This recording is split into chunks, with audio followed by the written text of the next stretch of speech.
الحمدللہ رب العالمین والصلاة والسلام علی سید الانبیاء والمرسلین وعلی آلہ واصحابہ اجمعین الی یوم الدین۔ الحمدللہ آج 9 جولائی 2023 کو سنڈے کے دن ہمارا یہ پبلک سیشن نمبر 102 منعقد ہونے جا رہا ہے۔ آپ کے یہ ریئل ٹائم جو سوالات ہیں یہ پرچیوں کی شکل میں میرے پاس آ چکے ہیں، انہیں انشاءاللہ ہم بعد میں ڈسکس کریں گے۔ پہلے ایک اس ویک کا کرنٹ ایشو، ایک ویڈیو کافی وائرل ہوئی، میں چاہ رہا ہوں اس کے اوپر اپنی ورڈکٹ بھی دے دوں۔ پاکستان میں ایک مین سٹریم میڈیا کا چینل ہے سونو ٹی وی کے نام سے، کچھ عرصہ پہلے ہی وہ لانچ ہوا ہے۔ اس پہ نیوز بیٹ کے نام سے ایک پروگرام چلتا ہے، وہ پہلے کسی اور چینل پہ چلتا تھا۔ جب اس پروگرام کی جو اینکر ہیں وہ اس ٹی وی چینل کے اوپر آ گئیں تو وہ پھر پروگرام بھی اپنا ساتھ لے کر آئیں۔ اس پروگرام میں انہوں نے عید کے موقع کے اوپر ایک اچھا ٹاپک رکھا تھا کہ عید قربان جو ہے وہ ہمیں قربانی کا درس دیتی ہے، اور سورۃ الحج میں اللہ تعالیٰ نے واضح فرمایا ہے کہ اللہ تعالیٰ کو تمہاری قربانیوں کا نہ خون پہنچتا ہے نہ گوشت پہنچتا ہے، بلکہ تمہارے دلوں کا تقویٰ دیکھا جاتا ہے۔ اس کانٹیکسٹ میں ٹاپک تھا کہ اسلام جو کہ قربانی کا درس دیتا ہے، اسلام کے ماننے والے لوگ چاہے حکمران ہوں یا عوام ہوں، وہ سب ایک دوسرے کے اوپر ظلم کیوں اٹھاتے ہیں۔ یہ مرکزی ٹاپک تھا اس پروگرام کا۔ اس میں انہوں نے 3 گیسٹ بلائے ہوئے تھے، اور ان تینوں میں ہمارے مشہور زمانہ مولانا طاہر اشرفی صاحب حفظہ اللہ تعالی، جو دیوبندی مکتب سے تعلق رکھتے ہیں، اشر تھانوی کی نسبت کی وجہ سے انہوں نے اپنے ساتھ اشرفی لگایا ہوا ہے، وہ موجود تھے۔ اور کاؤنٹر نیریٹو کے طور پر انہوں نے ساحل ادیم بھائی کو بلایا ہوا تھا، ایک مشہور یوٹیوبر ہیں دین کے حوالے سے، ماشاءاللہ ان کی کافی خدمات ہیں۔ ان سے جو ہمارا علمی اختلاف ہے وہ ایک الگ چیز، اور ایک نیوٹرل گیسٹ بلائے ہوئے تھے انہوں نے۔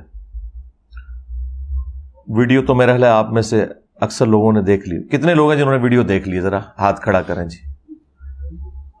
تو اس کا مطلب ہے کہ وہ ویڈیو آلموسٹ جو لوگ شوق رکھنے والے لوگ ہیں وہ دیکھ چکے ہیں۔ کافی وائرل ہوئی وہ ویڈیو۔ اس میں انہوں نے گفتگو کا آغاز تو مولانا طاہر اشرفی صاحب سے کیا کہ وہ اپنا پوائنٹ آف ویو سامنے رکھیں، تو انہوں نے ایگری کیا اینکر کے ساتھ کہ آپ کی باتیں درست ہیں، لیکن اینکر نے کاؤنٹر کوسچن کے طور پر ان سے پوچھا کہ اس کا ذمہ دار کون ہے، اصل یہ بات بتائیں۔ اب ظاہر ہے کہ کس عالم کی جرت ہے اخلاقاً وہ مان لے کہ ہم لوگ مجرم ہیں اس پورے معاملے میں۔ عزتیں عوام سے ویل کرتے ہیں، چندے عوام سے کھاتے ہیں، اور الٹیمیٹلی جب ذمہ داری اٹھانے کی بات آتی ہے پھر بھی بجائے خود اٹھانے کے، بھئی آپ کو چندوں پہ بھرتی کیا تھا نا اس کام کے لیے، تو آپ سے ہی پوچھیں گے نا کہ آپ نے دین کے لیے کیا کیا، تو پھر وہ ذمہ داری عوام کے اوپر ڈال دیتے ہیں۔ اور یہی کام کیا طاہر اشرفی دیوبندی صاحب نے۔ انہوں نے کہا کہ علماء کی تقریریں ہی لوگ نہیں سنتے آ کر، عربی خطبے کے وقت، یعنی جو دوسری اذان کے بعد ایک خطبہ ہوتا ہے مختصر سا، اس وقت تو لوگ انٹر ہو رہے ہوتے ہیں مسجد میں، تو وہ جب علماء کا واعظ ہی نہیں سنیں گے تو انہیں کیسے پتہ چلے گا کہ انہوں نے کیا کرنا ہے؟ چلیں انہیں تو نہیں پتہ چل رہا، کیا علماء کو بتانے میں یہ کامیاب ہوئے ہیں کہ آپ نے لوگوں کا استحصال نہیں کرنا، لوگوں پہ ظلم نہیں کرنا؟ تو خود ان کے سر شرم سے جھک جائیں گے کہ یہ تو اپنی کیٹیگری کو نہیں منوا سکے۔ وہ تو ہر وقت ایک دوسرے کے پاس بیٹھے ہوتے ہیں نا مدارس میں، ان کے اسٹوڈنٹس۔ تو عوام کے اوپر انہوں نے ڈالا، انہوں نے کہا عوام تو دوسرے خطبے کے وقت آتی ہے جو عربی والا ہے اینڈ پہ، تو جب وہ ہماری بات ہی نہیں سنیں گے تو ان کی اصلاح کیسے ہوگی؟ خیر، پھر جب ساحل ادیم بھائی کی باری آئی تو انہوں نے بھی اپنا پوائنٹ آف ویو سامنے رکھا، اور اس میں انہوں نے ہر وہ چیز جو ایگری کرنی چاہیے تھی وہ کی اینکر کے ساتھ، کہ علماء کی بھی خدمات ہیں، ہم اس کا انکار نہیں کرتے، لیکن جتنا انہیں کام کرنا چاہیے تھا وہ انہوں نے نہیں کیا۔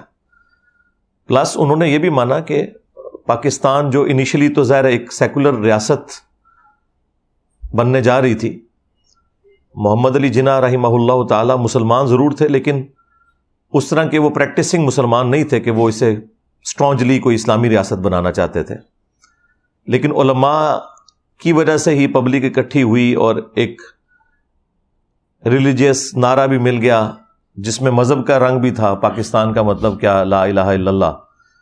اور پھر پاکستان بننے کے بعد سب سے زیادہ اگر کریڈٹ میں کسی کو دیتا ہوں تو مولانا مودودی رحمہ اللہ تعالی ہیں، قرارداد مقاصد کے حوالے سے ان کی بہت بڑی کنٹریبیوشن ہے، اور اس میں جب یہ بات مان لی گئی کہ پاکستان میں حاکمیت اعلیٰ کا مالک جو ہے وہ اللہ ہے، اور پاکستان کی عوام اس حق کو اس اعتبار سے ایگزیکیوٹ کریں گے کہ وہ اپنے نمائندے چنیں گے، لیکن پاکستان میں کوئی بھی قانون قرآن و سنت کے خلاف نافذ العمل نہیں ہوگا۔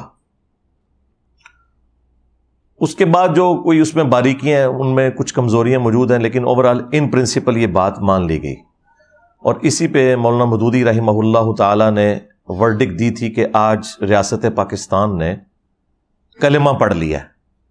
یعنی اس سے پہلے وہ ایک صرف عام ڈیموکریٹک ملک بنا تھا، لیکن قرارداد مقاصد کے بعد وہ اسلامی جمہوریہ پاکستان، جس میں ریاست کا جو دستور ہے وہ اسلام اورینٹڈ ہوگا، لیکن ساتھ ہی ساتھ جو غیر مسلم ہیں انہیں بھی مکمل آزادی ہوگی۔ اب یہ بھی نہیں ہونا چاہیے کہ اسلام کے نام کے اوپر یہاں پہ رہنے والے ہندوؤں کا یا کرسچنز کا استحصال کرنا شروع کر دیا جائے۔ پاکستان کے جھنڈے میں ایک وائٹ کلر کی پٹی ہے جو اس چیز کو ریپرزینٹ کرتی ہے کہ مسلمانوں کے علاوہ بھی باقی لوگوں کے لیے یہ امن کی جگہ ہے، اور گرین والا پورشن انہوں نے مسلمانوں کو ریپرزینٹ کرنے کے لیے رکھا ہوا ہے۔ تو علماء کی جو کنٹریبیوشن ہے اسے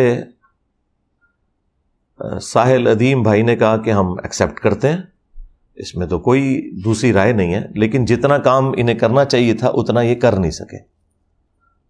اور پھر انہوں نے اس میں مزید چیز ایڈ کی کہ 52 خطبات سال کے، یعنی ہر جمعے کا خطبہ علماء کے پاس اویلیبل ہے، پبلک نے آنا ہی آنا ہے مسجد میں، تو یہ اپنی بات کنوے کر سکتے تھے، لیکن ان کے اندر کوئی ایسی اٹریکشن ہی نہیں ہے جو سو کالڈ دنیاوی سیاسی رہنماؤں کے اندر موجود ہے، کہ ان کے جلسوں میں تو لاکھوں لوگ آ کے بات سن لیتے ہیں، اور تقریر سے پہلے ہی گراؤنڈ کے اندر لوگ موجود ہوتے ہیں۔ جس طرح یہاں میرے اس سٹیج پہ آنے سے پہلے یہاں 300-400 بندہ انتظار کر رہا ہوتا ہے، حالانکہ یہ سنڈے کا دن ہے، یہاں نماز بھی نہیں ہوتی، نماز مسجد میں لوگ پڑھتے ہیں، جمعے والے دن تو پھر بھی نماز پڑھنی ہوتی ہے، مجبوری ہوتی ہے، لوگوں کو آنا چاہیے، لیکن نہیں لوگ بات سنتے۔ تو انہوں نے کہا کہ یہ اب دیکھنے کی ضرورت ہے کہ علماء کے اندر اٹریکشن کیوں نہیں ہے، کہ 52 خطبات اویلیبل ہیں ان کے پاس، یہ اپنی بات کنوے کر سکتے تھے لیکن نہیں کر سکے یہ۔ اور جمعے کے خطبات بھی لوگ جو ہیں وہ عین وقت پہ مسجد کے اندر آتے ہیں سننے کے لیے۔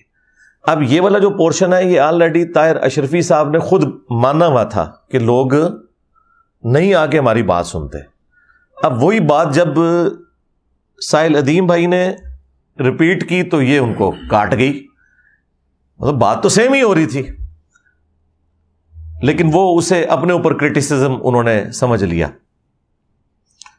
پلس انہوں نے یہ کہا کہ دیکھیں آئنسٹائن ہے یا اسی طریقے سے دنیا میں جو بڑے بڑے لوگ ہیں ان کی لیگیسی کوئی آگے جماعتیں نہیں لے کے چل رہی، نہ ان کے پاس کوئی پلیٹ فارم ہے، ان کا اپنا کام بول رہا ہے، اور لوگ پیشن کے ساتھ جو فزکس کی فیلڈ کے لوگ ہیں وہ آئنسٹائن کو نیوٹن کو پریزنٹ کرتے ہیں، اسی طریقے سے کیمسٹری کی فیلڈ کے لوگ اپنے بڑوں کا ذکر کرتے ہیں، اور لوگوں کو انہوں نے اس اعتبار سے قائل کر لیا۔ اور بات ٹھیک بھی ہے. سائنس نے آج ہماری جو زندگی آسان کی ہے، یہ ساری برکات ہمیں اجمیر شریف والوں نے تو نہیں دی ہیں، نہ بغداد شریف والوں نے دی ہیں، اور نہ دیوبند شریف نے، اور نہ بریلی شریف نے. یہ بیچارے تو پوری زندگی یہی نہیں طے کر سکے کہ اسپیکر میں نماز ہونی چاہیے یا نہیں ہونی چاہیے. شروع میں تو ان کے فتاوی جات اس کے اوپر آتے رہے، تصویر کے مسئلے پہ آتے رہے، اور اب حالت یہ ہے کہ یہ اسپیکر اور تصویر کسی زمانے میں اشرف علی تھانوی اور احمد بریلوی دونوں کے نزدیک حرام تھا، اور آج ان کی لیگیسی جو لوگ لے کے چل رہے ہیں وہ گریجولی اس لیول تک پہنچے کہ اسپیکر اور تصویر پہلے حرام ہوئی، اس کے بعد پھر مباح ہوئی، پھر مستحب ہوئی، اب واجب اور فرض ہو چکی ہے. مولوی سٹارٹ نہیں ہوتا جو اسپیکر تو بغیر، کیمرے تو بغیر. اس کا مطلب ہے کہ علماء کو جو دور جدید کے تقاضے ہیں یہ سمجھنے میں عوام سے بھی زیادہ ٹائم لگتا ہے. یہ سوچنے کی بات ہے نا. اس کا مطلب ہے کہ عوام الناس کا انٹلیکچوئل لیول ان سے زیادہ ہے. عوام کو پہلے سمجھ آ جاتی ہے کہ بھائی یہ وہ تصویر نہیں ہے جس تصویر کی ممانعت تھی شریعت میں. چند انٹلیکچوئل علماء بھی تھے، علماء عرب، مولانا مودودی، ڈاکٹر اسرار، ڈاکٹر طاہر القادری، یہ وہ لوگ تھے جو شروع سے ہی اس تصویر کو اس کیٹیگری میں نہیں سمجھتے تھے. لیکن جو آرتھوڈاکس قسم کی جو روایتی سوچ ہے وہ تو شروع سے ہی ان چیزوں کے مخالف رہے، اور آج اس کے بغیر سٹارٹ نہیں ہوتے. لیکن اب لیٹ ہو چکے ہیں کیونکہ انجینئر صاحب میدان میں آ گئے. اور یہ جو بعض لوگوں کو زوم ہو گیا نا کہ انجینئر صاحب پہلے آ گئے ہیں، اس وجہ سے میں کہتا ہوں جی مجھے چھوڑ دیں، آپ لوگ کوئی علمی ویڈیو بنائیں، میں اپنے چینل سے اسے شیئر کرواتا ہوں، ہم دیکھ لیتے ہیں لوگ آپ کی بات سنتے ہیں کہ نہیں. آپ کی بات میں کوئی وزن ہی نہیں ہے. اور خدا نہ خواستہ اگر آپ کامیاب ہو گئے قرآن و سنت بیان کرنے میں، اور یہ میں صرف مزاح کے طور پر کہہ رہا ہوں، میری تو خواہش ہے، تو میں تو اپنے سٹیج پہ آپ کو بٹھاؤں گا جس پہ آپ قرآن و سنت آ کے بیان کریں، بجائے فقہ حنفی بیان کرنے کے، صوفیاء کے جھوٹے واقعات بیان کرنے کے، بابوں کی کتابوں کے ریفرنسز دینے کے. اللہ کی کتاب اور اس کے محبوب صلی اللہ علیہ وآلہ وسلم کی سنت بیان کریں جو اتھینٹک نالج ہے، تو لوگ آپ کی بات سنیں گے. تو لوگ ہمیں کہتے ہیں کہ جی یہ چونکہ آپ پہلے آ گئے، میں کہتا ہوں جی ہم ابھی بھی نہ آئے ہوتے. ہم نے جو اب یہ مزاج لوگوں کا بنا دیا نا کہ قرآن و سنت کے بغیر چیز ایکسیپٹ نہیں کرنی، میری ویڈیوز نہ بھی اپلوڈ ہوں تب بھی ان کو کوئی نہیں سنتا، کیونکہ ان کے پاس کوئی چیز بتانے کے لیے ہے ہی نہیں ہے جو یہ بتائیں. اور اگر وہ کچھ بتائیں گے تو پھر ان کو اپنے سارے پرانے بزرگوں سے اعلان برات کرنا پڑے گا. ان کے تو عقائد و نظریات کسی اور ہی فکر کے اوپر تھے. اچھا، اب یہ جو چند ایک باتیں انہوں نے کی جب سائل ادیم بھائی نے، تو اب باری تو تیسرے نیوٹرل گیسٹ کی تھی، لیکن وہ مولانا طاہر اشرفی صاحب، چونکہ آپ کو پتا ہے مولوی تو سمجھدار ہوتا ہے، اسے سمجھ آ گئی کہ بھئی یہ تو معاملہ کسی اور طرف جا رہا ہے.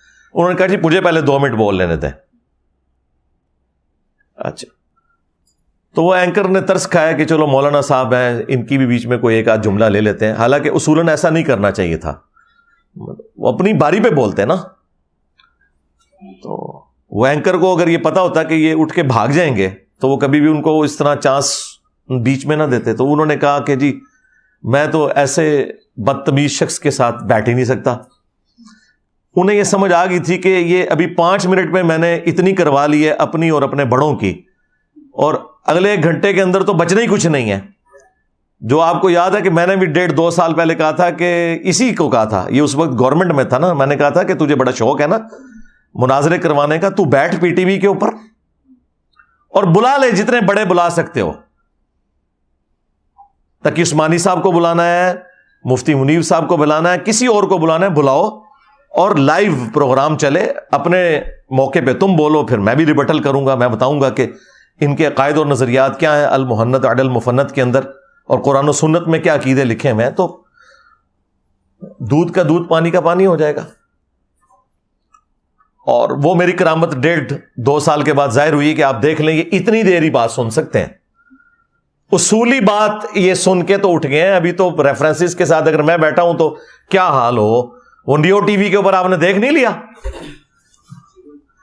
یعنی میں نے پورا زور لگایا 1.5-2 منٹ بس صرف میں گفتگو کرتا تھا. میں نے کہا بھائی 3 باتیں تم لوگ مان لو جو یہاں پہ فرقہ واریت کے خلاف بیٹھے ہوئے ہو. نمبر 1، تم لوگ ڈکلیئر کرو کہ سارے فرقے مسلمان ہیں، بریلوی، دیوبندی، اہل حدیث، شیعہ، اور انہی عقائد کے ساتھ اگر مر جاتے ہیں تو ایک نہ ایک دن اپنا عذاب بھگت کے جنت میں چلے جائیں گے، کیونکہ مسلمان جو ہیں، کلمہ گو مشرک بھی ہو تب بھی وہ کافر تو نہیں ہے نا، اس کا معاملہ اللہ کے سپرد. چلو ان جنرل بات کر دو کہ یہ تمام فرقے مسلمان ہیں، نمبر 1. نمبر 2، ان سب کو چندہ دینا جائز ہے، جو تمہاری زندگی موت کا مسئلہ ہے. اسی کے اوپر ہی تو الگ ہوئی ہیں مسجدیں. آپ اسلام آباد میں دیکھیں کتوں کی طرح لڑتے ہیں یہ مولوی، کتوں کی طرح. اور یہ کتے کی مثال میں اس لیے بیان کر رہا ہوں کہ سورۃ الاعراف میں اللہ تعالیٰ نے علماء سو کے لیے یہ ٹرم یوز کیا. یہ میرے رب کی سنت ہے اور میرے نبی کی بھی سنت ہے. آپ صلی اللہ علیہ وآلہ وسلم کی بھی حدیث ہے ابو داؤد میں کہ میری امت میں ایسے گروہ پیدا ہوں گے جس طرح ہلکا کتا کسی کو کاٹ جائے، اس کے ایک ایک ریشے میں وہ اس کا زہر پھیل جاتا ہے. تو ظاہر ہے کہ یہ ہلکا کتا علماء ہی کاٹتے ہیں، عوام میں سے تو نہیں کوئی ہلکا کتا ہوتا کہ جو دین سکھا رہا ہو. علماء یہود ہی خلاف ہوئے نا عیسیٰ ابن مریم کے علیہ السلام، اور وہی علماء یہود نبی صلی اللہ علیہ وآلہ وسلم کی مخالفت پہ کھڑے ہوئے. تو یہ کتے کی مثال میں نے اس لیے بیان کی کہ کتے کی طرح لڑتے ہیں. اسلام آباد میں ایک سیکٹر میں ایک فرقے کو مسجد مل جائے نا، جب تک دوسرے فرقے کو اس سیکٹر میں مسجد نہ ملے تو لڑائی جھگڑا جاری رہتا ہے. باقاعدہ کلاشنکوفس نکل آتی ہیں، ایک دوسرے کے سر پھاڑ دیتے ہیں، اور پھر ایک ایک فرقے کے اندر بھی لڑائیاں ہوتی ہیں، کیونکہ یہ کمائی کے اڈے ہیں. جتنی بڑی جامع مسجد ہوگی اتنا ہی بڑا مجمع ہوگا، اتنا ہی بڑا چندہ ہوگا. تو ہمیں تو پتہ ہے، میں تو ریئل ٹائم چونکہ ساتھ رہا ہوں، مجھے تو سارا آئیڈیا ہے ان لوگوں کا. تو یہ لوگ مسجدوں کے پیچھے لڑتے ہیں، ایک دوسرے کو بالکل ایکسیپٹ نہیں کرتے. اور یہ آج سے نہیں ہے، پہلے بھی اسی طرح ہی تھا. یہ ہمارے ڈاکٹر اسرار صاحب رحمہ اللہ تعالی، ہمارے استاد، وہ بھی اپنے بھول پن میں بڑی تعریف کرتے تھے سلطنت عثمانیہ کی. ٹھیک ہے، کوئی اچھی باتیں بھی ہوں گی، وہ تو ہر جگہ ہی موجود ہیں. تو لیکن انہوں نے 400 سال تک یہ بدعت جاری کی ہے، 1517 سے 1917 تک، 400 سال تک. خانہ کعبہ شریف میں انہوں نے 4 مصلے ڈالے ہوئے تھے. امت کے مرکز کو توڑا ہوا تھا، حنفی، شافعی، مالکی، حنبلی. ہمارے پاس آج بھی وہ اس کی ریئل ٹائم تصاویر موجود ہیں، کلرڈ، کیونکہ وہ مصلے پھر 1955 میں توڑے گئے ہیں. اٹھا تو انہوں نے لیے تھے لیکن اس کی جو بلڈنگز تھی وہ 1955 میں توڑی ہیں. 1926 کے اندر فائنلی انہوں نے اٹھا لیے تھے. تو 400 سال تک انہوں نے 4 مصلے ڈالے ہوئے تھے. اگر یہ ایک دوسرے کو صحیح سمجھتے تھے تو 4 مصلے کیوں تھے؟ چلے میں حسن ظن رکھ لیتا ہوں کہ 4 مصلے تھے کہ پہلے فجر کی نماز سارے حنفیوں کے پیچھے پڑھتے تھے، زور کی سارے شافیوں کے پیچھے پڑھتے تھے، عصر کی سارے حنبلیوں کے پیچھے. اگر ایسا ہونا ہوتا تو پھر ایک ہی مصلی ہوتا، امام بدل لیا جاتا، 4 بلڈنگیں نہ بنتی. جن لوگوں نے امت کی جمعیت کو توڑا، کعبہ شریف جو امت کا مرکز تھا اسے 4 فرقوں میں بانٹ دیا، اور پھر آپ کو یہ کہانی کرائی ہوئی ہے کہ سارے ہی ہم ایک دوسرے کو مانتے ہیں، نماز پڑھنے کے لیے تیار نہیں ہے، مانتے ہیں.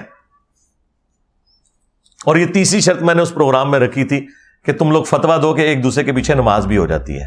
نمبر 1 سارے مسلمان ہیں، نمبر 2 چندہ دینا جائز ہے، نمبر 3 ایک دوسرے کے پیچھے نماز پڑھنا درست ہے. اور اینڈ تک وہ لوگ راضی نہیں ہوئے. چلے میں اس پہ ان کو سلوٹ کرتا ہوں، ایٹ لیسٹ انہوں نے مان لیا کہ وہ اس کے اوپر ایگری نہیں ہوئے، تاکہ عوام الناس کو پتہ چل جائے کہ انہوں نے جو اپنے چہرے کے اوپر میک اپ کیا ہوا ہے اتحاد امت کے نام پہ بیٹھ کے، تو پیسے لے کے ان پروگراموں میں بیٹھے ہوتے ہیں. تو یہ لوگ اتحاد امت چاہتے نہیں ہیں، کیونکہ اتحاد امت تو ان کی موت ہے. اور بھائی جس دن میک ڈونلڈز نے یہ اناؤنسمنٹ کر دی کہ چپس جو ہے ہمارے اچھے نہیں ہیں، KFC والوں کے اچھے ہیں، تو میک ڈونلڈ تے گئی، ہاں اے میک ڈونلڈز تے KFC، تو بریلی اور دیوبند، ہاں 2 فرنچائز ہیں، دونوں ایک امام حنیفہ کی جائز اولاد ہے. ناجائز نہیں میں کہتا، جائز اولاد ہے، اگرچہ ایک دوسرے کو جائز نہیں سمجھتے یہ. اور آپ ڈفرینسز ان کے دیکھ لیں، یہ ان کی حالت ہے. تو وہ اس پورے پروگرام کے اندر ایگری نہیں کیے. یہاں پہ بھی آپ دیکھیں وہ کہتے ہیں کہ یہ سائل جو ہے یہ گالیاں نکال رہا ہے ہمیں. اس میں گالی کہیں آپ نے سنی ہے کہ اس نے نکالی ہے؟ سرکار ان کے لیے یہی گالی ہے کہ آپ انہیں یہ کہہ دیں کہ بھئی آپ کی تقریر تو سننے کے لیے کوئی تیار ہی نہیں ہے, اس کو گالی سمجھتے ہیں. کیڑی سے بھی چھوٹا دل ہے ان لوگوں کا. حالانکہ یہ بات خود طاہر اشرفی صاحب خود کہہ چکے تھے کہ وام تو جی وہ عربی خطبے کے وقت آتی ہے. بھئی تو خود مان رہا ہے کہ لوگ تیری بات نہیں سنتے, اب اسی بات کو اگر ایک دوسرا بندہ ریپیٹ کر رہا ہے تو اس کے اوپر غصہ کھا رہا ہے. اور پھر تکبر اتنا ہے ان مولویوں کے اندر بھرا ہوا. سٹارٹ میں بتاؤ اس نے کیا, میں تو جانتے ہی نہیں یہ کون ہے, مجھے بتائیں اس کا اس سوال سے کیا تعلق ہے جو اینکر نے کیا ہے کہ میں یہ نہیں جانتا کہ سامنے کون ہے. بھائی تو یہ بھی بول کہ میں یہ نہیں جانتا کہ جس کیمرے میں آپ ویڈیو بنا رہے ہیں اس کے پیچھے کیمرہ مین کون کھڑا ہوا ہے. بھائی اس کا اس سے کیا لینا دینا؟ تم لوگوں سے کوئی بات پوچھتا ہے تو اور طرف چل پڑتے ہو. تیری پھوپھی بھی ناچ گئی سی,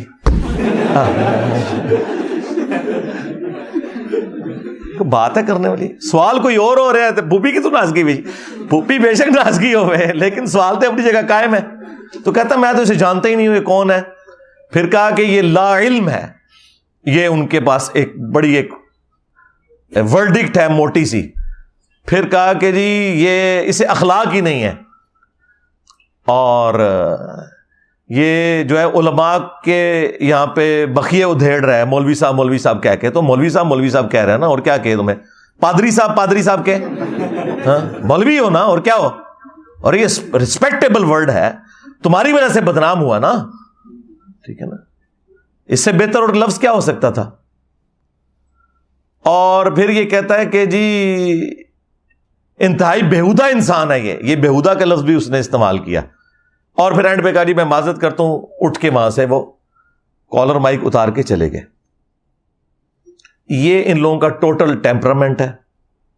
یہ لوگ بات سننے کے لیے تیار ہی نہیں, ان میں اتنا حوصلہ نہیں ہے کہ اپنے مخالف کی بات سن لیں. اب مجھے بتائیں, یہ جو مجھے بار بار کہتے ہیں جی بٹھاؤ علماء کے سامنے, تو علماء کے ساتھ تو جو میں نے کر دی ہے اس رمضان کے اندر, ایک نیو ٹی وی کے پروگرام پہ جو فرقہ واریت والا, اور دوسرا جی ٹی وی پہ صلح حسن کے اوپر, سنی شیعہ کنفلکٹ کے اوپر بھی جو انہوں نے منجی ٹھکوا لی, اور فرقہ وارانہ نظریات کے اوپر بھی وہ آپ کے سامنے ہے. اس کے بعد تو میرا خیال آپ کو ضرورت ہی نہیں ہے, کسی میں حوصلہ ہی نہیں بیٹھنے کا. یہ سن ہی نہیں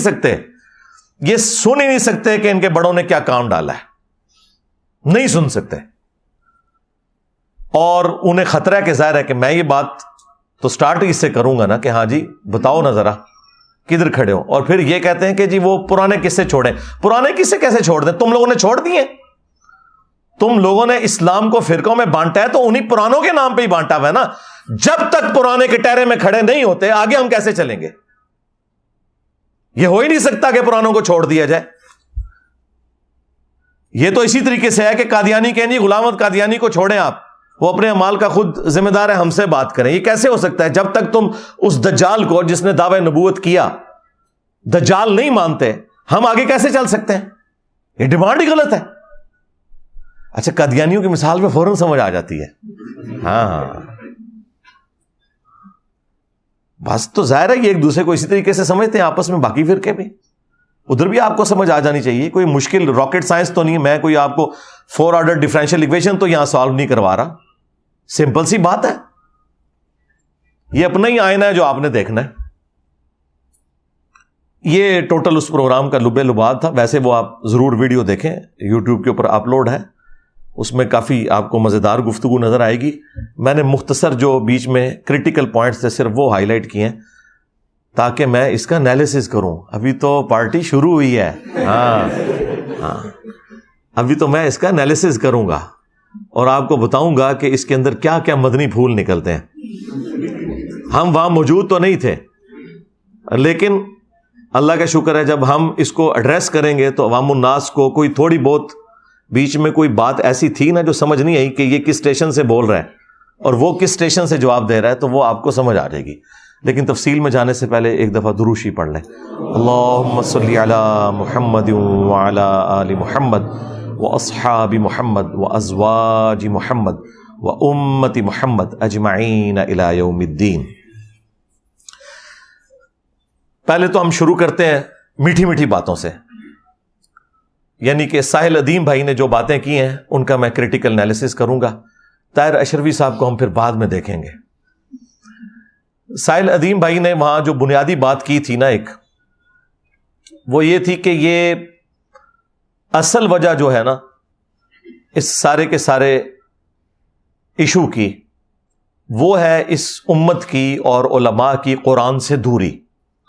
قرآن ہمارے پاس اللہ کی کتاب موجود تھی، لیکن اس کتاب کو ہمارا وہ طبقہ یعنی علماء کا جو کسٹوڈین تھا وہ اس طریقے سے اٹریکٹ فل فارم میں پبلک تک پہنچا نہیں سکا، جس کی وجہ سے باوجود اس کے کہ 52 ٹائمز وہ سال میں یعنی ہر ہفتے ایک دفعہ جمعے کا ممبر اس کے پاس اویلیبل ہے، اس طرح کی فیسلٹی اور کسی بھی جو موومنٹ ہے اس کے پاس موجود نہیں ہے جو اسلام کی اس تحریک میں موجود ہے. اس کے باوجود اس سے کوئی فائدہ نہیں اٹھایا جا سکا، اور یہ ذلت جو کچھ ہم دیکھ رہے ہیں اس کے پیچھے جو بنیادی وجہ ہے وہ یہی ہے. تو بالکل ٹھیک ہے، یہ کوئی نئی بات نہیں ہے. یہ بات اللہ کے محبوب صلی اللہ علیہ وآلہ وسلم نے پہلے ہی فرما دی تھی. صحیح مسلم میں حدیث ہے کہ اللہ کے محبوب صلی اللہ علیہ وآلہ وسلم نے فرمایا، بے شک اللہ تعالیٰ اس کتاب کی وجہ سے بعض لوگوں کو عروج دیتا ہے اور بعض لوگوں کو پستی کا شکار کرتا ہے، زوال پذیر کرتا ہے. اور پریکٹیکلی ہم نے دیکھا ہے. اس لیے تو ڈاکٹر اقبال نے اسی مسلم شریف کی حدیث کی ٹرانسلیشن کی تھی جواب شکوہ میں، وہ زمانے میں معزز تھے مسلمان ہو کر اور تم خوار ہوئے تارک قرآن ہو کر. یعنی صحابہ اکرام علیہم رضوان اور اہل البیت علیہم السلام نے نبی صلی اللہ علیہ وآلہ وسلم کی نصیحت پر عمل کرتے ہوئے قرآن کو پکڑا اور زمانے کے امام بن گئے، اور تمہاری خواری کی وجہ ہے قرآن کو چھوڑنا. یہ بات بالکل ٹھیک ہے، اور مجھے یہ بات کہنے میں کوئی عار نہیں ہے کہ یہ اگرچہ بڑا ایک بھاری جملہ ہے، اس میں پرانے بزرگ بھی جو ہیں وہ تختہ مشق بن جائیں گے، لیکن ظاہر ہے کہ اسلام کی چونکہ حمیت پہلے نمبر پہ ہے. ہمارے پرانے بزرگ بھی فقہی بحثوں میں الجھے رہے، قرآن ان سے بھی اوور لک ہوا. جب یہ فقہی بحثیں شروع ہوئی نا اختلافی مسائل کی وجہ سے، ساری کی ساری بحثیں فقہ، اور اس کے بعد تھوڑا بہت کوئی کام ہوا تو حدیث کے اوپر. قرآن کے حوالے سے آپ کو اس بڑے لیول کا کام نظر نہیں آئے گا جس طرح کی ریکوائرمنٹ تھی. یہ آج کے دور میں تو اگر آپ کو یہ نظر آ رہی ہے نا ریولوشن، اس میں top of list doctor Iqbal کا کردار ہے، اور اس کے بعد اصل جو کردار ہے دنیا میں وہ مولانا مودودی رحمہ اللہ کا ہے. اور انہی کا فیض آپ کو آگے نظر آ رہا ہے. یہ انہی کے ہی اسٹوڈنٹس ہیں ڈاکٹر اسرار صاحب رحمہ اللہ تعالی اور ڈاکٹر فرد ہاشمی حفظہ اللہ تعالی. یہ انہی کے ہی اسٹوڈنٹس ہیں. ڈاکٹر فرد ہاشمی کے جو والد تھے وہ جماعت اسلامی کے سرگودا کے امیر تھے. تو اس وقت پریزنٹ ورلڈ میں دنیا میں جہاں قرآن کی آواز نظر آ رہی، ایون نعمان علی خان وہ بھی انڈائریکٹلی مودودی صاحب کے اسٹوڈنٹ ہیں، کیونکہ ڈاکٹر اسرار صاحب کے اسٹوڈنٹ ہیں آگے سے. تو دنیا میں جہاں کہیں آپ کو قرآن کی آواز اس وقت نظر آ رہی ہے نا، اس کے پیچھے مودودی صاحب کی خدمات ہیں. یہ بات ماننے میں کوئی آر نہیں کسی کو ہونی چاہیے. اب اس پہ غم کھایا جائے کہ اللہ تعالیٰ نے کو مولوی کیوں نہیں چنا اس کام کے لیے، تو بھائی پاکستان بنانے کے لیے بھی اللہ تعالیٰ نے کو مولوی نہیں چنا. ہاں، اور بعد میں نہ مولانا مودودی کوئی مولوی تھے، نہ کوئی ڈاکٹر اسرار صاحب مولوی طبقے سے تھے، نہ احمد دیدار صاحب، نہ ڈاکٹر ذاکر نائک. یہ اللہ تعالیٰ اپنا کام جس سے مرضی لے لے. اللہ چاہے تو ایک ایسے شخص سے جس کی زبان میں لکنت ہے 300 سال کی فرعون کی حکومت ختم کروا دے. وہ اللہ نے اپنی پاور شو کرنی ہوتی ہے نا. تو یہ اللہ کے فیصلے ہوتے ہیں. تو یہ ڈاکٹر اقبال کا جو شعر ہے یہ مسلم شریف کی حدیث کی ٹرانسلیشن ہے. وہ زمانے میں معزز تھے مسلمان ہو کر اور تم خوار ہوئے تارک قرآن ہو کر. یہ بات بالکل ٹھیک کی ساحل ادیم نے. اور اللہ کے محبوب صلی اللہ علیہ وآلہ وسلم کی تربیت اللہ تعالیٰ نے قرآن میں خود کر دی تھی. وَأُوحِيَ إِلَيَّ هَذَا الْقُرْآنُ لِأُنذِرَكُمْ بِهِ وَمَنْ بَلَغَ. اے نبی تم فرماؤ یہ قرآن اللہ تعالیٰ نے مجھے اس لیے وحی کیا ہے کہ اس قرآن کے ذریعے میں تمہیں بھی تبلیغ کر دوں اور جس تک یہ دعوت پہنچ جائے وہ بھی قرآن کے ذریعے آگے بات کرے. یہ انسٹرومنٹ آف دعوت ہے نبی صلی اللہ علیہ وآلہ وسلم کا. یہ پچھلے ویک کو میں نے جو سویڈن میں یہ گستاخی ہوئی ہے اس پہ میں قرآن کے اوپر آلموسٹ 1 گھنٹہ بولا ہوں. میں دوبارہ وہ ساری آیات اور احادیث مجھے جو ازبر ہیں میں وہ فی البدی سنانا شروع کروں تو 1 گھنٹہ اور لگ جائے گا. جس سے شوق ہے وہ والی ویڈیو ضرور دیکھیں. یہ انسٹرومنٹ آف دعوت ہے. پھر سورہ قاف میں اللہ تعالیٰ نے فرمایا فذکر بالقرآن من یخاف وعید. اے نبی قرآن کے ذریعے واض و نصیحت کریں, جو بھی اللہ کی دھمکی سے ڈر جائے اسے آپ نصیحت کریں اس کتاب کے ذریعے. اور مزے کی بات آپ کو بتاؤں, صحیح مسلم میں حدیث ہے کہ نبی صلی اللہ علیہ وآلہ وسلم کہ جمعے کا جو خطبہ تھا وہ اکثر سورہ قاف ہی ہوا کرتی تھی. یہ سورت نمبر 50. ایک ہے سورت الکہف جو اصحاب الکہف والی ہے, وہ 18 نمبر ہے. وہ جمعے کے وظیفے میں آتی ہے. المستدرک للحاکم میں صحیح سند سے حدیث ہے کہ جو کوئی پڑھ لے اسے تو اگلے جمعے تک اللہ تعالیٰ کی طرف سے ایک نور اس کے لیے مقرر ہو جاتا ہے. لیکن ایک سورہ قاف ہے, 2 نقطوں والا قاف, حروف مقطعات میں سے, سورت نمبر 50 پارہ نمبر 26 میں. مختصر سی سورت ہے. اس کے اوپر میری تفصیلی ویڈیو مسئلہ نمبر 59 ریکارڈ ہے جو میں نے پوری سورت اس میں کور کی تھی. کیا زبردست انداز میں اللہ تعالیٰ نے اپنا تعارف کروایا ہے, فکر آخرت اور جدید جو سائنٹیفک فیکٹس ہیں ان کے حوالے سے بھی میں نے تفصیلی گفتگو اسی سورت کے کانٹیکسٹ میں کی تھی. مختصر سی سورت ہے وہ. اس کی آخری آیت ہے یہ فذکر بالقرآن من یخاف وعید. تو مسلم شریف میں ہے کہ نبی علیہ السلام کی جو جمعے کی تقریر ہے وہ اکثر سورہ قاف ہوا کرتی تھی. آپ کی جمعے کی تقریر ہوئی قرآن سے ہی ہوتی تھی, ساری اسی کے سینٹرڈ ہوتی تھی. اور ایک صحابیہ کہتی ہیں کہ نبی صلی اللہ علیہ وآلہ وسلم سے میں نے جمعے کی تقریر میں سورہ قاف اتنی دفعہ سنی کہ مجھے زبانی یاد ہو گئی. یہ مسلم شریف کے الفاظ ہیں. اب وہاں پہ تو چونکہ زبان عربی تھی سننے والوں کی بھی اور خطیب کی بھی, لہٰذا کوئی ٹرانسلیشن کی ضرورت نہیں پڑتی تھی. لیکن آج کل تو ظاہر ہے کہ ہمیں اپنی نیٹو لینگویج میں ہی جمعے کا خطبہ دینا ہے. جمعے کا جو طریقہ اہل الحدیث نے اڈاپٹ کیا ہے نا, یہ سنت کے مطابق ہے. حنفیوں نے جو یہ اردو والی تقریر خود سے ساتھ لگا لی ہے نا, اس کی وجہ سے 3 خطبات انہوں نے کر دی ہیں. جمعے کے دن نبی صلی اللہ علیہ وآلہ وسلم کے 2 خطبات ہوتے تھے اور دونوں کھڑے ہو کر ہوتے تھے. بیٹھ کے آپ تقریر نہیں کرتے تھے, بیٹھ کے تو وہ پیشن ہی نہیں آتا. اب مسلم شریف میں حدیث ہے, جابر بن عبداللہ سے یہ حدیث روایت کی ہے امام باقر علیہ السلام نے, اور امام باقر سے سنی ہے امام جعفر علیہ السلام نے, کہ جب نبی صلی اللہ علیہ وآلہ وسلم ممبر پر چڑھتے تو آپ کی آواز بلند ہو جاتی, غصے میں اضافہ ہو جاتا, آنکھیں سرخ ہو جاتی, گویا کوئی جرنیل اپنی فوج کو تیار کر رہا ہو. اور پھر آپ فرماتے میں اور قیامت اس طرح ساتھ بھیجے گے جس طرح یہ 2 انگلیاں. اور پھر آپ کہتے اما بعد فإن خیر الحدیث کتاب اللہ وخیر الہدی ہدی محمد صلی اللہ علیہ وآلہ وسلم وشر الامور محدثاتها وکل محدثۃ بدعہ وکل بدعۃ ضلالہ وکل ضلالۃ فی النار. آگاہ ہو جاؤ, سب سے بہترین کلام اللہ کی کتاب ہے, سب سے ہدایت یافتہ راستہ محمد صلی اللہ علیہ وآلہ وسلم کا ہے. بدترین کام وہ ہیں جو دین میں خود سے داخل کر دیے جائیں. یہ تمام کام بدعتیں ہیں اور یہ تمام بدعتیں گمراہیاں ہیں اور یہ تمام گمراہیاں جہنم میں لے جانے والی ہیں.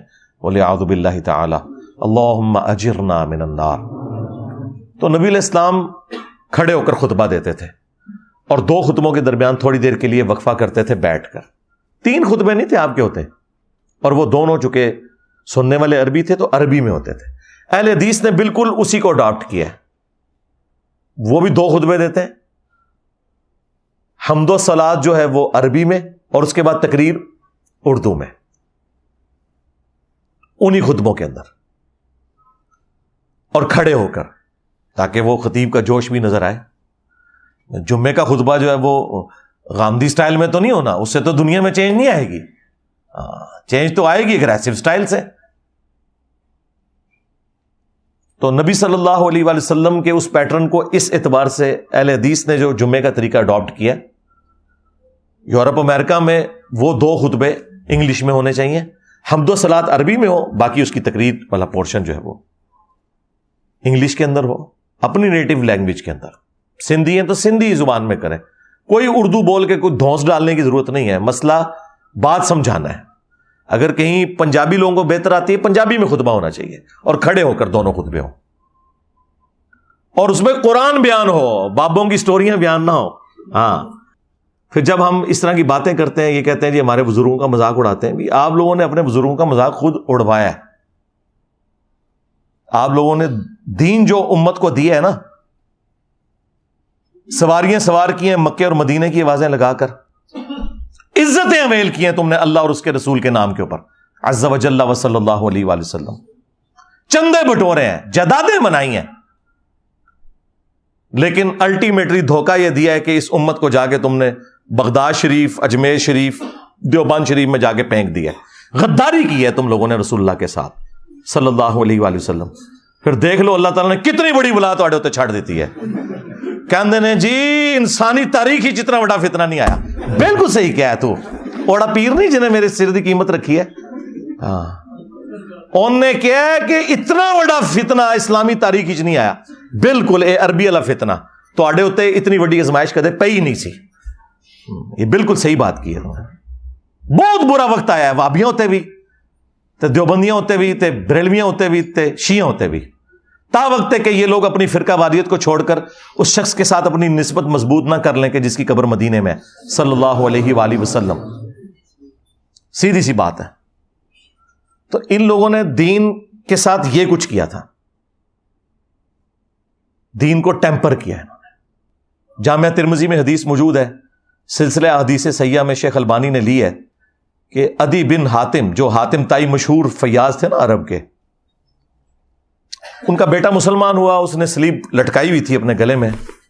اللہ نے ہدایت دی، نبی علیہ السلام کے پاس حاضر ہوئے، کہا یا رسول اللہ قرآن میں ایک آیت ہے جو مجھے کھٹکتی ہے، چونکہ میں خود کرسچن رہا ہوں.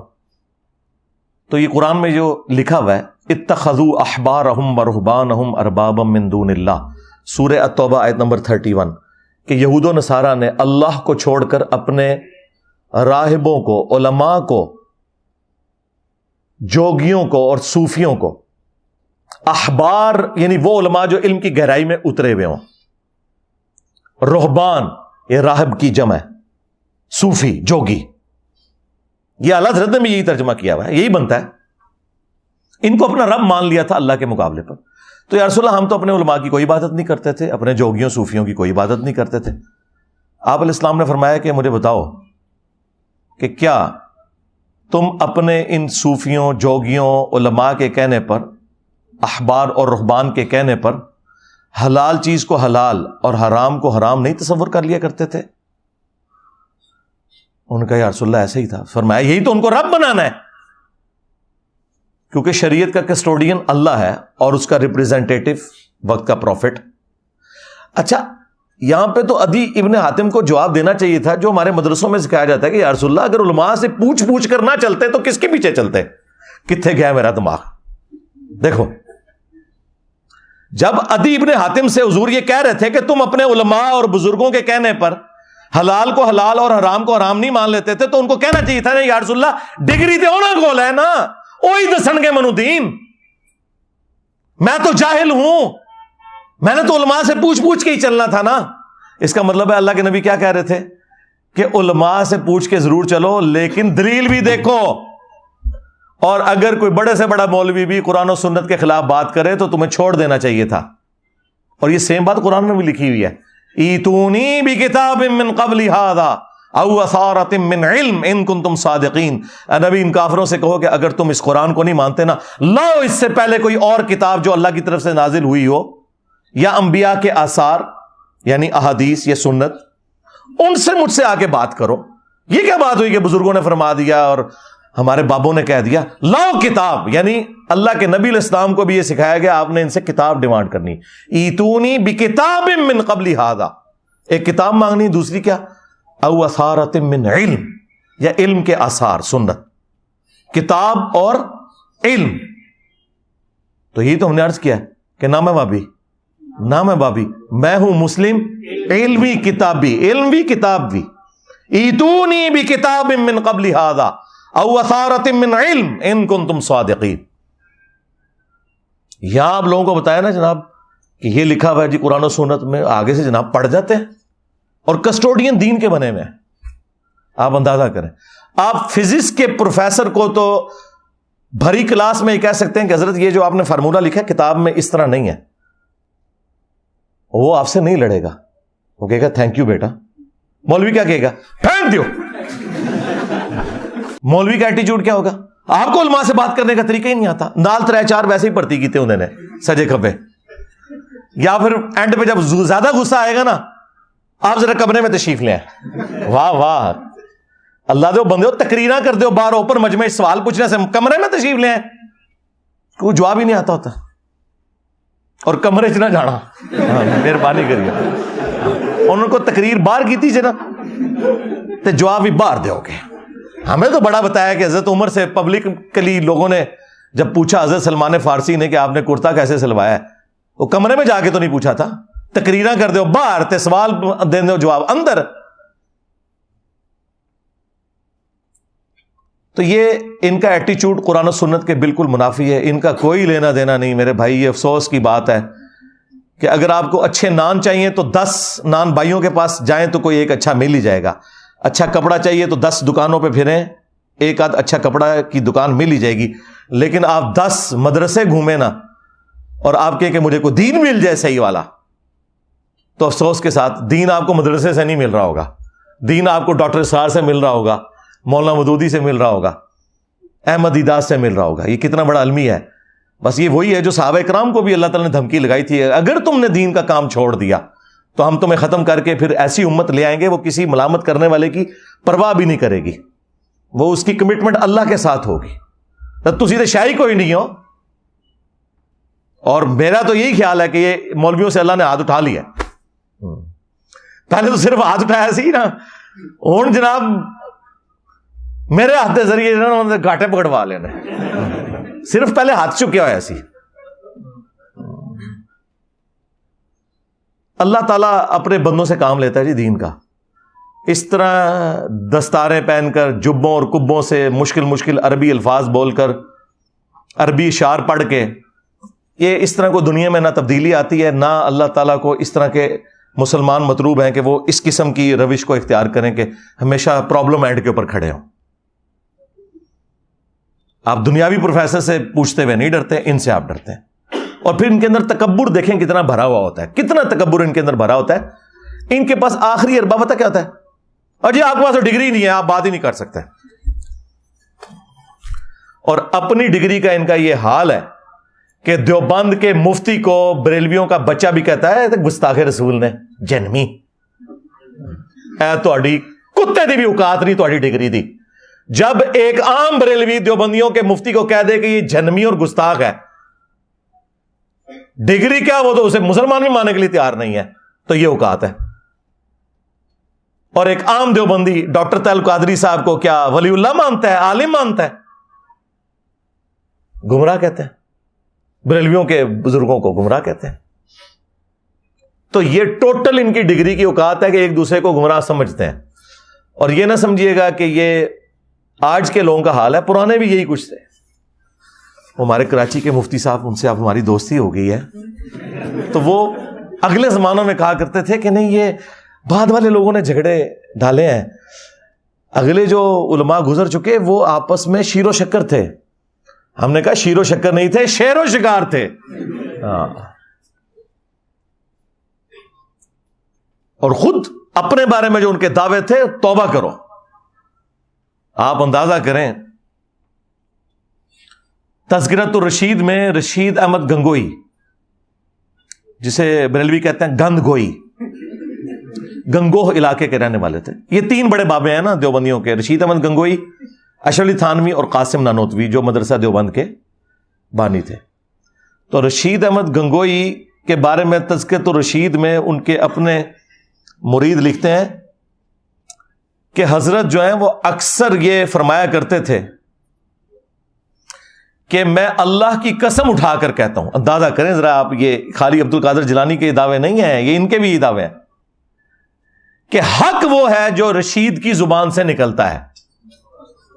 یہ ابھی بات ختم نہیں ہوئی ہے، اگلے جملے تو اس سے بھی خطرناک بلکہ خطرے ناک ہیں. آپ کی کانپیں ٹانگ جائیں گی اس سے.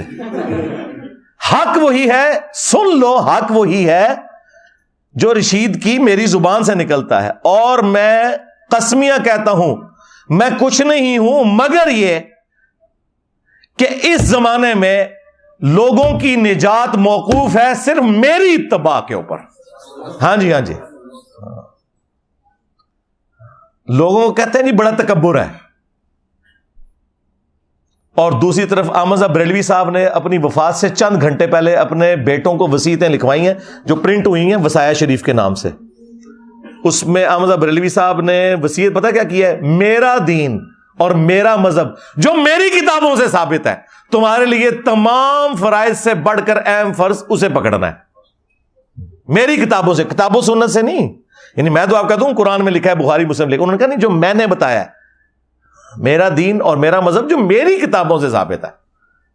خالی میرا دین میرا مذہب کہتے تو ہم مان لیتے وہ اسلام کی بات کر رہے ہیں, لیکن انہوں نے کہا نہیں, جو میری کتابوں سے ثابت ہے.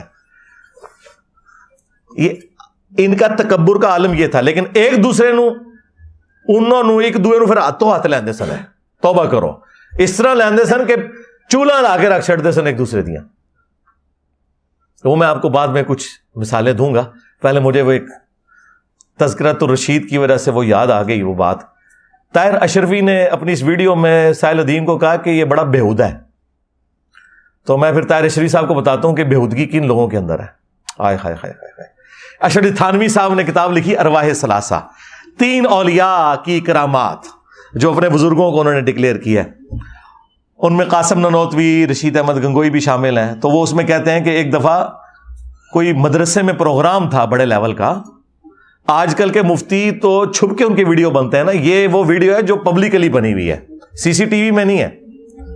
اور اس کے راوی ایک سکہ اور صدوق دیوبندی عالم اشرف تھانوی صاحب ارواح ثلاثہ میں لکھتے ہیں, وہ کہتے ہیں کہ جی ایک دفعہ کوئی مجمع تھا ہمارے مدرسے کے اندر, تو مولانا قاسم نانوتوی کو رشید احمد گنگوئی صاحب نے پبلکلی چرپائی پہ اپنے ساتھ لٹا لیا. ہاں اچھا, لٹایا. اس کے بعد انہوں نے کروٹ اپنی ان کی طرف کی اور عاشق صادق کی طرح ان کے سینے پہ ہاتھ پھیرنا شروع کر دیا. یہ لکھا ہوا ہے, نہ لکھا ہوا مجھے پکڑ رہی ہو. اور اس کا وہی مطلب ہے جو آپ سمجھ رہے ہیں. ہاں یہ میں بتاؤں, اس کی وجہ یہ ہے کہ قاسم نانوتوی صاحب نے کہا کہ میاں لوگ کیا کہیں گے. ہاں میاں لوگ کیا کہیں گے. تو رشید احمد گنگوئی صاحب کہتے ہیں لوگوں کو کہنے دو جو کہتے ہیں.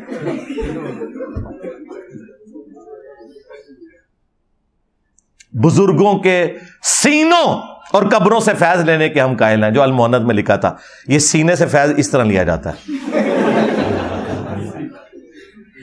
اور قبروں سے فیض بھی اسی میں لکھا ہوا ہے ارواح ثلاثہ میں, کہ مرنے کے 6 سال کے بعد قاسم نانوتوی صاحب, وہ جو میاں میاں کر رہے تھے کہ میاں لوگ کیا کہیں گے, جو اس کیس میں مفعول تھے, تو وہ مفعول جو ہیں وہ اپنی قبر سے نکلے اور دیوبند کے 2 مولویوں کی صلح کروا کے قبر میں واپس چلے گئے. خواب میں نہیں, بیداری میں, بیداری میں. مجھے طارق جمیل صاحب نے فون کیا, مجھے کہتے ہیں یار لکھا ہوا ہے. میں نے کہا جی بالکل لکھا ہے. انہوں نے کتاب بھیج, میں کتاب بھیج دی, انہوں نے پڑھ بھی لیا. اس کے بعد جو کچھ انہوں نے کہا وہ سینسر ہے.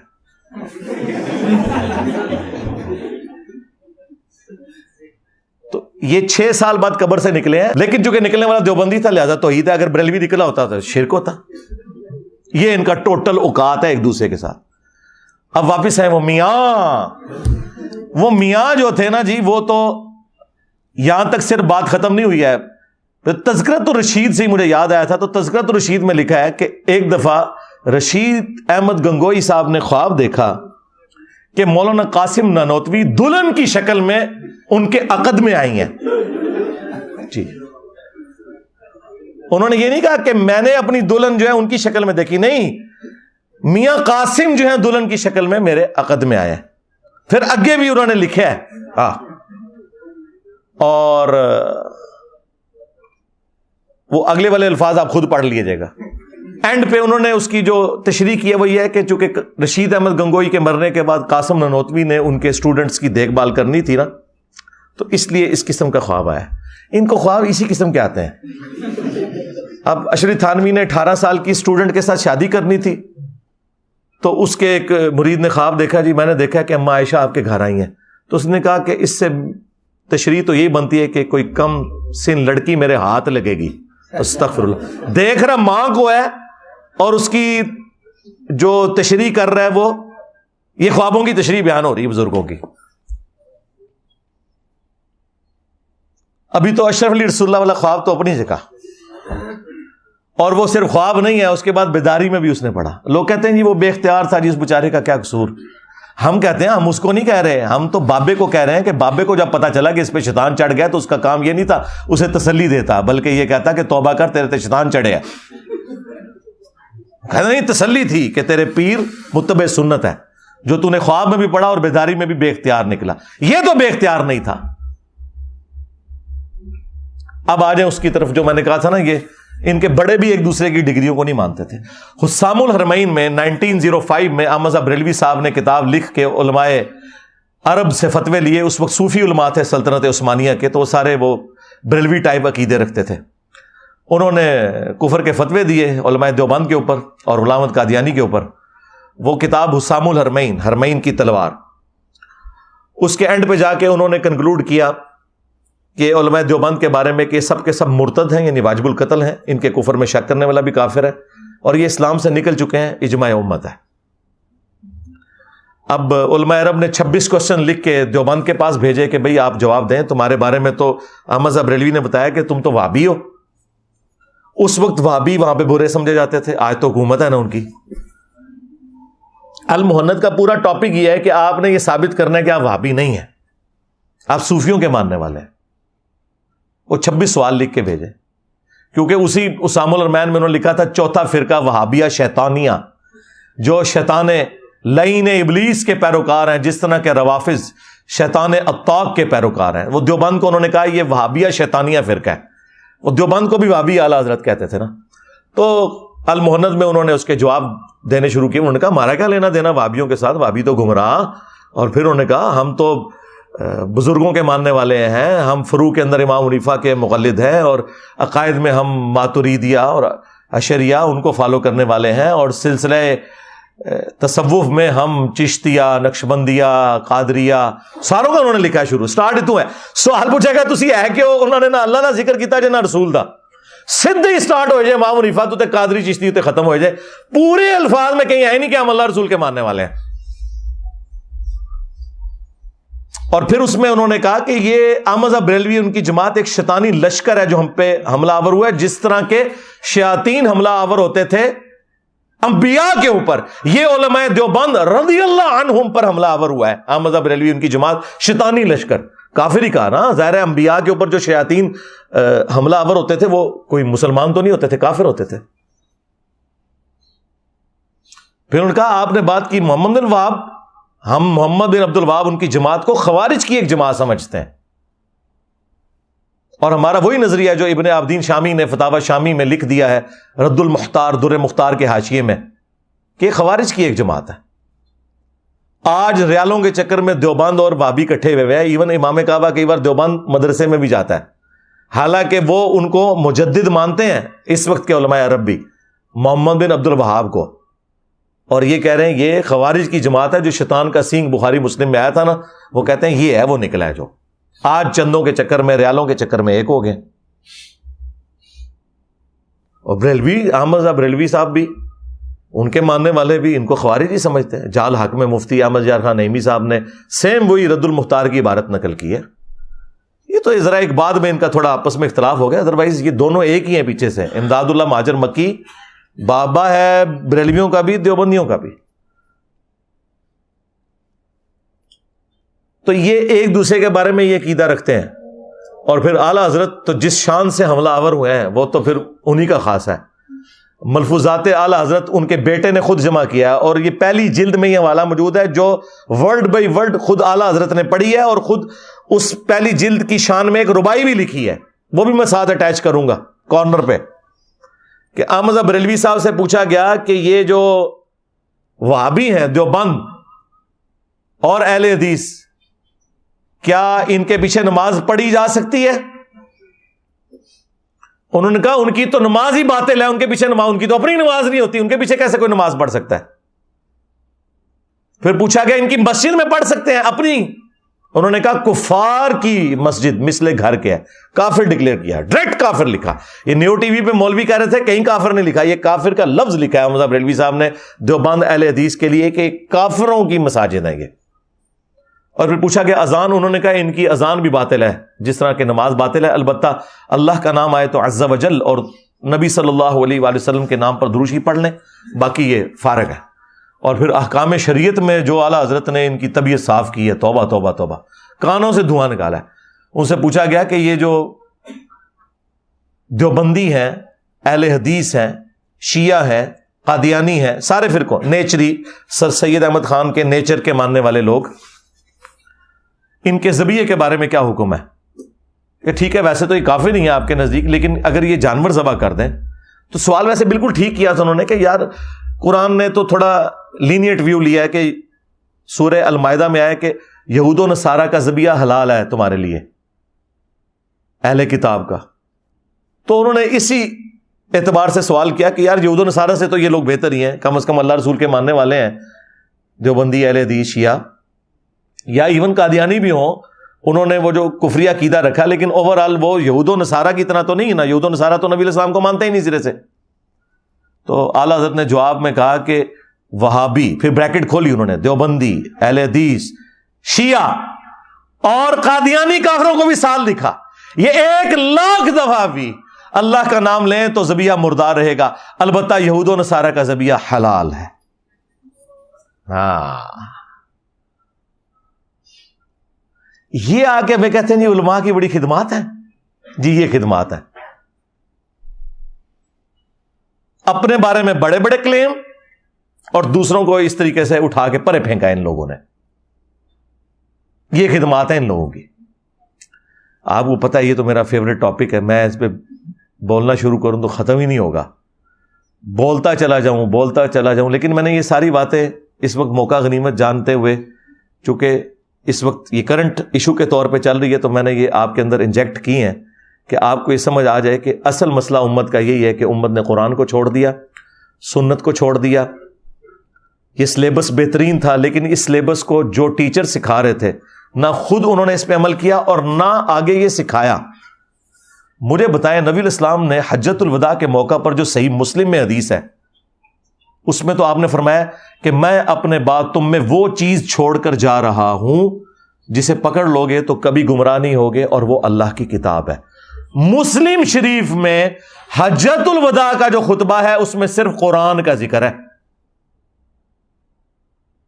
ہاں حاکم میں قرآن اور سنت آیا ہے, ظاہر سنت بھی اسی کے اندر شامل ہے. من یطع الرسول فقد اطاع اللہ, جس نے رسول کی اطاعت کی اس نے اللہ کی اطاعت کی. لیکن مسلم شریف میں صرف قرآن کا ذکر موجود ہے. نبی الاسلام کو پتا تھا کہ قرآن کو انہوں نے چھوڑ دینا ہے. کسی بابے کا بھی ذکر نہیں کیا. یار آپ کے پاس تو وہ بابے تھے ابو بکر, عمر, عثمان و علی جو چھوڑے بھی جا سکتے تھے, لیکن آپ کو پتا تھا میں ان کو چھوڑ بھی گیا اپنے بعد تو انہوں نے بھی مر جانا ہے. 2 سال کے بعد, 2.25 سال کے بعد حضرت ابو بکر کا وہی سٹیٹس ہو گیا جو نبی علیہ السلام کا تھا, وہ بھی فوت ہو گئے. 12 سال کے بعد سیدنا عمر بھی شہید, 25 سال کے بعد سیدنا عثمان بھی شہید, اور 30 سال کے بعد سیدنا علی بھی شہید, اور آخری صحابی ابو طفیل عامر بن واصلہ 110 ہجری میں وہ بھی فوت ہو گئے. آج آخری صحابی کو بھی گئے ہوئے 1300 سال سے زیادہ گزر چکے ہیں, لیکن قرآن و سنت آج بھی موجود ہے. اور پھر غدیر خون کی جو حدیث مسلم شریف میں اوپر تلے 4 حدیث ہیں, جو میرا یہ دعویٰ ہے کہ اس پلانٹ ارتھ پہ قرآن کی تعریف میں سب سے زیادہ الفاظ جس صحیح حدیث میں آئے ہیں وہ مسلم شریف کی وہ 4 حدیثیں ہیں غدیر خون کی, اوپر تلے 6225 سے لے کے 6228 تک. اور یہ خطبہ حجۃ الوداع کے بھی بعد ہے. یہ 2.5 مہینے پہلے نبی الاسلام نے خطبہ دیا ہے. آپ جب مکے سے حج کر کے مدینے واپس آ رہے تھے تو خم نامی گاؤں میں آپ نے پانی کے لیے پڑاؤ کیا. اونٹ کے پالان کا ممبر تیار کیا گیا. 18 ذوالحجہ کو یہ ہوا. جو ہمارے شیعہ بھائی عید غدیر مناتے ہیں وہ دوسری ایکسٹریم پہ چلے جاتے ہیں, لیکن کچھ باتیں تو درست ہیں اس میں. نبی علیہ السلام کی گفتگو ہی کنکلوڈنگ ہے. اے لوگوں آگاہ ہو جاؤ, میں بھی ایک انسان ہوں, قریب ہے کہ اللہ کا قاصد یعنی موت کا فرشتہ میرے پاس آئے اور میں اس کی دعوت قبول کر لوں. میں اپنے بعد تم میں 2 بھاری چیزیں چھوڑ کر جا رہا ہوں. ان میں سے پہلی چیز اللہ کی کتاب ہے, اس میں ہدایت ہے, اس میں نور ہے. اللہ کی کتاب اللہ کی رسی ہے. ہاں وَاعْتَصِمُوا بِحَبْلِ اللَّهِ جَمِيعًا وَلَا تَفَرَّقُوا. رسی کی تشریح ہر بندے نے اپنی اپنی کی ہوئی تھی, اور نبی علیہ السلام نے کہا اللہ کی کتاب اللہ کی رسی ہے, جو اسے پکڑے گا ہدایت پر ہوگا, جو چھوڑ دے گا گمراہ ہو جائے گا. اور زید ابن ارقم کہتے ہیں پھر نبی علیہ السلام ہمیں ترغیب دلاتے رہے اللہ کی کتاب اللہ کی کتاب اللہ کی کتاب. اور پھر فرمایا دوسری بھاری چیز میرے اہل البیت ہیں, میں اپنے اہل البیت کے معاملے میں تمہیں اللہ کا خوف دلاتا ہوں, میں اپنے اہل البیت کے معاملے میں تمہیں اللہ کا خوف دلاتا ہوں, میں اپنے اہل البیت کے معاملے میں تمہیں اللہ کا خوف دلاتا ہوں. 3 دفعہ فرمایا, یعنی میرے بعد ان کے ساتھ حسن سلوک کرنا. لیکن امت بالکل الٹ چلی, نہ کتاب اللہ کو پکڑا ہدایت کے لیے اور نہ اہل البیت کو زندہ چھوڑا, بالکل الٹ چلی. اللہ کے فضل سے یہ پلیٹ فارم غدیر خم پہ کھڑا ہے, توحید قرآن والی بیان ہو رہی ہے اور اہل البیت کا وہ دفاع ہو رہا ہے جو کبھی شیعان علی نے بھی نہیں کیا, سو کالڈ شیعان علی.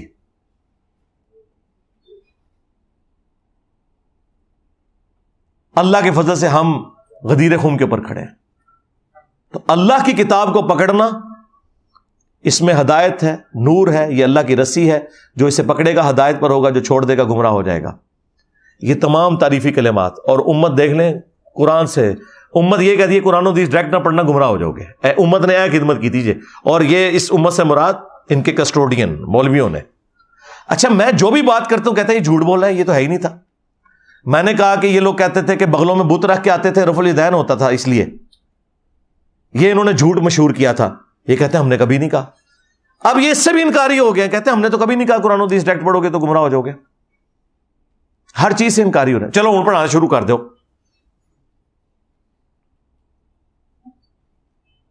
ہر چیز سے پیچھے ہٹ رہے ہیں, لیکن عوام کو تو پتہ ہے نا یار کہ تم نے کیا کیا ہے, اور تم نے یہ جو ظلم ڈھایا ہے اس امت کے اوپر, اس کی تکلیف ہمارے گزری ہوئی نسلوں نے بھی بھگتی اور آنے والی نسلوں نے بھی بھگتنی تھی اگر اللہ تعالیٰ اس پلیٹ فارم کے ذریعے تم لوگوں کی مٹی نہ پلید کرواتا. اب تو میں یہ کہہ سکتا ہوں کہ تمہاری مٹی پلید کروائی ہے جو کچھ تم نے کیا تھا اس امت کے ساتھ. نبی علیہ السلام تو قرآن, اہل بیت, قرآن, سنت, یہی بات کر کے گئے. اور آج جو کوئی یہ کہتا ہے کہ جی یہ قرآن کو چھوڑنے کی وجہ سے یہ سب کچھ ہوا, اس کو یہ کہتے ہیں اس کو بات کرنے کی تمیز نہیں ہے, یہ بےہودہ ہے, یہ علماء کی توہین کر رہا ہے. تو علماء نے اپنی توہین خود کی ہے نا, ہم نے تو نہیں کہا کہ وہ اس طرح کی حرکتیں کرے کہ لوگ انہیں باتیں کرتے. پہلے تو لوگ ڈرتے ہوئے بولتے نہیں تھے نا. یہ تو آج یہ آپ کو جو اتنی لمبی زبانیں لوگوں کی نظر آ رہی ہیں نا, یہ ہماری وجہ سے لوگوں کو ہمت ہوئی ہے کہ یہ ان جو وقت کے خدا بنے ہوئے تھے, یہ لوگ زمینی خدا بنے ہوئے تھے انورٹڈ کاماس کے اندر, نعوذ باللہ من ذالک, ان کو للکارا ہے اللہ کے فضل سے. تو ان کے پاس آخری معنی یہ ڈگری دکھائیں, یہ مسئلہ بھی میں حل کر دوں. سب سے پہلے ڈگری تو ہماری قرآن میں آئی ہے, کنتم خیر امۃ اخرجت للناس تأمرون بالمعروف وتنہون عن المنکر وتؤمنون باللہ. تم بہترین امت ہو جو لوگوں کے نفع کے لیے نکالی گئی, لوگوں کو اللہ کی طرف بلاتے ہو, نیکی کا حکم دیتے ہو, برائی سے روکتے ہو, اور اللہ پر ایمان رکھتے ہو. اللہ پر ایمان 30 نمبر پر ذکر ہوا, نیکی کا حکم اور برائی سے روکنا پہلے نمبر پر ذکر ہوا, کیونکہ یہ حمیت ہوگی تو پھر آپ کا ایمان اللہ پر کامل ہوگا. تو ہماری ڈگری ہے قرآن میں. علماء بہترین امت نہیں, پوری امت بہترین امت. ٹھیک ہے لیڈ علماء نہیں کرنا ہے, لیکن علماء وہ ہوں گے جو ایک دوسرے کو کافر سمجھتے ہیں. اگر ان علماء سے مراد آپ صحابہ کرام, اہل بیت, سکہ تابعین, تبع تابعین میں سے امام حنیفہ, امام شافعی, احمد بن حنبل, امام مالک, امام بخاری, امام مسلم, ان لوگوں کو لیتے تو ہم مانتے ہیں. آپ تو صرف ان کے نام کے اوپر چندے کھا رہے ہیں. آپ کو بخاری کی حدیث رفع الیدین والی بتا دی جائے نا, رکوع میں جاتے وقت اور رکوع سے اٹھتے وقت, یا مسلم شریف سے رفع الیدین کی حدیث, تو وہیں آپ لوگوں کی کھوتی مر جاتی ہے. اگلے زمانوں میں وہ گدھے کے اوپر نا وہ سامان لے کے جاتے تھے. اگر وہ کسی سے ادھار گدھا مانگ لینا تو وہ کہتے مر گیا میرا کھوتا تھے, یہ کھوتی مر جاتی سی نہ تھی. تو اللہ کے محبوب صلی اللہ علیہ وآلہ وسلم کی تعلیمات کے ساتھ غداری اصل میں ان لوگوں نے کی ہے جنہوں نے امت کو اس چکر میں ڈال دیا. تو ڈگری موجود ہے. صحیح بخاری میں حدیث ہے بلغوا عنی ولو آیا، پہنچا دو میری طرف سے خواہ تمہیں ایک آیت ہی آتی ہو، ایک آیت ایاک نعبد و ایاک نستعین. یہ تو ہم نے بچے بچے کو رٹوا دی ہے، کیا ہم یہ آگے نہ بیان کریں؟ ہمارے نبی علیہ السلام کی تو یہ تعلیمات ہیں کہ شیطان بھی اگر صحیح بات کرے اس کی تصدیق کرو. بخاری میں حدیث ہے شیطان نے انسانی شکل میں آ کے سیدنا ابو ہریرہ کو آیت الکرسی کا وظیفہ دیا تو نبی علیہ السلام نے فرمایا ہے جھوٹا تھا لیکن بات سچی کی ہے اس نے. ہاں، کہ جو آیت الکرسی پڑھ کے رات کو سوتا ہے ایک فرشتہ اس کی حفاظت کے اوپر مامور ہو جاتا ہے. مجھے بتائیں اگر 5ویں کلاس کا بچہ آ کر آپ کو یہ کہے کہ مولانا سورہ البقرہ کی آیت نمبر 279 میں لکھا ہے کہ سود کھانے والے کے خلاف اللہ اور اس کے رسول کا اعلان جنگ ہے عز وجل و صلی اللہ علیہ وآلہ وسلم، تو آپ اس سے یہ کہیں گے کہ تو پرائمری میں پڑھتا ہے پہلے ڈگری لے کے آ. اور اگر آپ یہ کہیں کہ میں تیری یہ بات نہیں مانوں گا چونکہ تیرے پاس ڈگری نہیں ہے، تو آپ تو کافر ہو جائیں گے کیونکہ وہ تو بات کر رہا ہے قرآن سے، اپنی بات تو کر ہی نہیں رہا. اور دیکھیں یہ دنیاوی لوگوں کا ہی حوصلہ ہے ان کی نظر میں، ہم تو انہیں بھی دینی لوگ ہی سمجھتے ہیں. سائنس کی تعلیم بھی تو دین کی تعلیم ہی ہے کہ وہ کبھی ان کو ڈگری کی آر نہیں دلاتے. آپ نے اپنے گھر میں کوئی ایئر کنڈیشن فٹ کروانا ہے نا، اور آ کے مکینک جو ہے وہ فٹ کر رہا ہے اور آپ کو نظر آ گیا کہ یار یہ انٹرنل یونٹ تھوڑا سا ٹیڑھا لگا ہے، اور آپ اسے کہتے ہیں یار اے منو ڈھنگا پہ لگتا ہے ذرا انہوں سیدھا کر، اور آگے سے وہ کہے کہ مولوی صاحب تمہارے کو تو ڈگری نہیں ہے چپ کر کے بو، تو مولوی کا چپ کر جائے گا. لیکن وہ یہ کبھی بھی نہیں کہے گا. یعنی اس میں بھی اتنی بات ہے کہ کامن سینس سے جو بات ہو رہی ہے نا وہ بات ماننی ہے. مولوی کو آپ قرآن و حدیث بھی دکھا دینا، وہ کہتا ہے تیرے کو ڈگری کوئی نہیں. ہونا چاہیے کہ ان کے ساتھ مکینک بھی یہی سلوک کریں اور ان کے ٹیڑھے لگا کے جائیں ایسی، اور ٹیڑھا تھوڑا سا بھی لگ جائے نا ہم بھگتے ہیں پھر پانی اندر ہی گرنا شروع ہو جاتا ہے. آپ کو پتا ہے وہ جو پانی آپ باہر پائپ نکالتے ہیں اگر ٹیڑھا ہو جائے نا تو جیسے وہ اس طرح فل ہوتا ہے نا بجائے پائپ سے نکلنے کے نیچے گرتا ہے، ایک کار اندر پانی بگڑنا شروع ہو جائے گا، پھر وہ پتا لگے گا بھی ڈگری لگائی ہوئی ہے رٹ. آج تک کسی سائنٹسٹ نے نہیں کہا کہ حضرت یہ جو آپ جب سورج گرہن کی نماز کے بارے میں بتا رہے تھے اور آپ نے ساتھ یہ کہا کہ سورج گرہن اس وقت لگتا ہے کہ جب چاند سورج اور زمین کے درمیان آ جاتا ہے، یہ تو ایک سائنٹیفک فیکٹ تھا، ایک فزیکل فینومینا آف نیچر تھا جو سائنس نے آپ کو بتایا ہے، تو یہ آپ نے کس طرح بیان کر دیا؟ آپ کے پاس تو ڈگری نہیں ہے. کبھی کہا ہے کسی سائنٹسٹ نے؟ وہ خوش ہوتے ہیں کہ سائنس پھلے پھولے، ہم نے جو محنت کی تھی وہ لوگوں تک پہنچے. مولوی کا دل کیڑی جتنا ہے، آپ اسی کا ترجمہ بخاری مسلم سے قرآن سے اس کو دکھائیں یا عوام کو دکھائیں، یہ کہتے ہیں ڈائریکٹ نہ پڑھو. اور میں آپ کو بتاؤں ہم ڈائریکٹ نہیں پڑھتے، یہ جھوٹ بولنا بھی آپ بند کریں. جب میں لوگوں سے کہتا ہوں کہ بریلوی ہو تو احمد بریلوی کا ترجمہ پڑھو، تو میں تو احمد بریلوی سے قرآن پڑھوا رہا ہوں. میں نے کون سا خود قرآن کا ترجمہ لکھ کے دیا آپ کو؟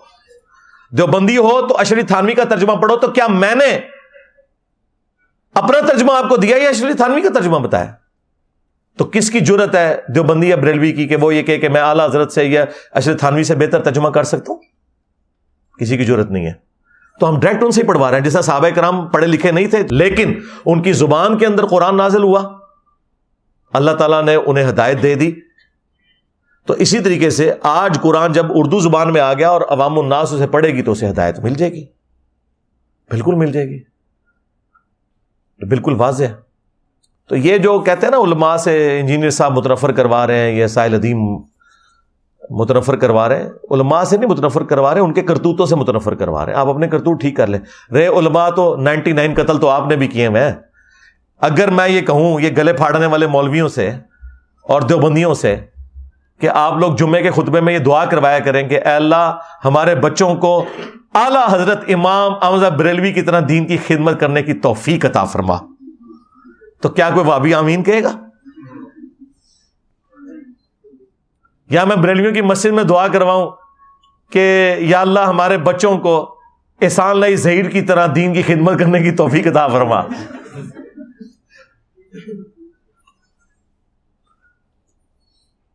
تو پھر علماء کو تو آپ خود نہیں مانتے. یہ کہتے ہیں ہمارا فرقہ، ہمارے بابے، ہمارے بزرگ، ان کے پیچھے چلنے کی توفیق دے. تو یہ تو سرکار نہیں ہو سکتا، وہ فرقوں کے بزرگ ہیں، دین اسلام کے نہیں ہیں، وہ فرقوں کے بزرگ ہیں. باقی منو بڑا وٹ ہوتا جی نہ ہوتے ٹھیک ہے، میں اور بھی ایک گھنٹہ بول سکنا، لیکن میں ابھی فی الحال اسی کے اوپر کنکلوڈ کرتا ہوں.